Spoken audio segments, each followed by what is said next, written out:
Remember, amid these strained ties with the United States, India is also beefing ties with China and, of course, its time-tested ally, that is Russia. Chinese Foreign Minister Wang met Prime Minister Modi earlier this week on Tuesday. His visit to India, his first in 3 years, comes at a crucial juncture. It is taking place just weeks ahead of Prime Minister's scheduled trip to Tianjin for the Shanghai Cooperation Organization Summit, his first visit to China in 7 years. The timing and tone of the meeting suggested that both sides are consciously working to project a shift away from the mistrust that has defined bilateral relations since the 2020 Galwan Valley clashes.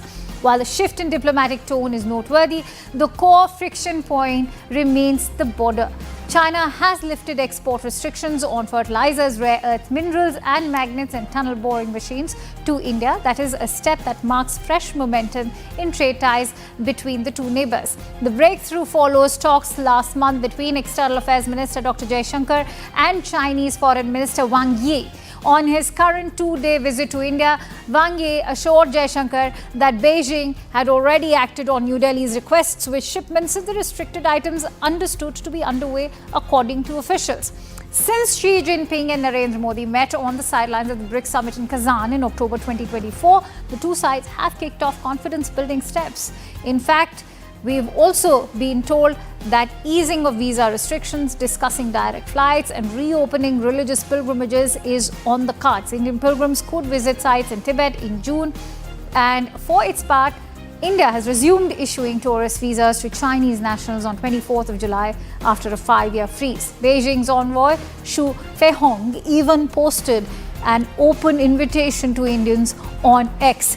Both sides are also discussing reopening 3 border trading posts and additional practical steps to restore connectivity. Disengagement at Demchok and Depsang in October 2024 reduced immediate risk, and the 34th WMCC meet on 23rd July made incremental progress. Still, 50,000 to 60,000 troops remain on each side of the LAC in eastern Ladakh, which means that security happens to be a key sticking point. Beijing wants to de-link the border from the rest of the relationship. Delhi won't. As Jaishankar told Chinese leaders on his 13th to 15th of July trip, that there has to be calm at the border, which is fundamental for the strategic trust between India and China. China is pressing ahead with a mega dam on the Yalang Sango Brahmaputra, triggering environmental and strategic alarm in India. Delhi has announced new Rudra All-Arms Brigade and Bhairav Light Commando battalions on 28th of July to harden its own military posture. Let's take you through the sticking points now between India and China. Of course, there is the key sticking point of the border dispute, the line of actual control in eastern Ladakh. The regions, of course, that you're looking at are Galwan, Pangong So, Depsang and Arunachal Pradesh, which several times China has even claimed as its own territory. Another sticking point is China-Pakistan nexus, all-weather friendship with Pakistan via military support. Remember, Wang even visited Pakistan after New Delhi. China-Pakistan Economic Corridor is passing through POK. Wang met with the foreign ministers of Afghanistan in Kabul and Islamabad respectively. Among other things, an extension of the China-Pakistan Economic Corridor was also discussed. Reports are indicating that PLA could be used to militarize CPEC for China's own security of its persona.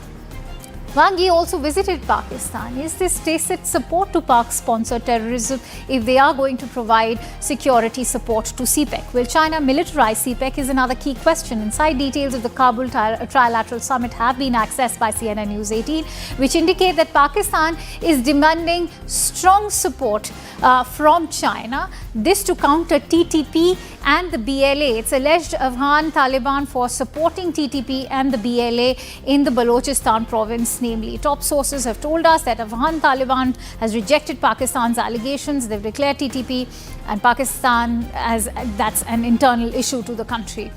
They've also stated that they can facilitate Pakistan's talk with TTP is China's stance, that Pakistan should pursue dialogue instead of force. As far as Afghan Taliban is concerned, it's assured action against BLA hideouts and infiltration from Afghanistan. China wants better relations between Pakistan and Afghanistan for economic growth, security cooperation in the entire region. China wants to expand CPEC and Gwadar ports, and they want smoother access to Central Asian countries via Kandahar and Kabul. Afghanistan, Pakistan and China have agreed to form joint mechanism for more cooperation and better connectivity. China has offered Belt and Road investment to mend Taliban-Pakistan ties. Now, in this entire flurry of activity in New Delhi, there's been another very critical activity, which is that our External Affairs Minister, Dr. Jaishankar, visited Russia from 19th till the 21st this month to co-chair the 26th session of the India-Russia Intergovernmental Commission on Trade, Economic, Scientific, Technological and Cultural Cooperation. During the visit, Dr. Jaishankar even called on Russian President Vladimir Putin, held meetings with Russia's first Deputy Prime Minister Denis Manturov and Minister for Foreign Affairs Sergei Lavrov.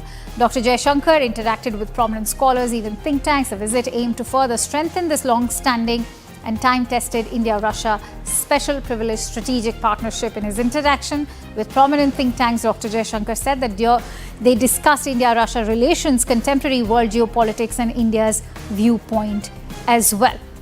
But what's very important is that both the countries have now restarted talks of forging a new FTA deal involving the Eurasian nations. And as you can see, India is already diversifying its needs. And that's all I have for you in this edition of World 360. Thank you so much for watching.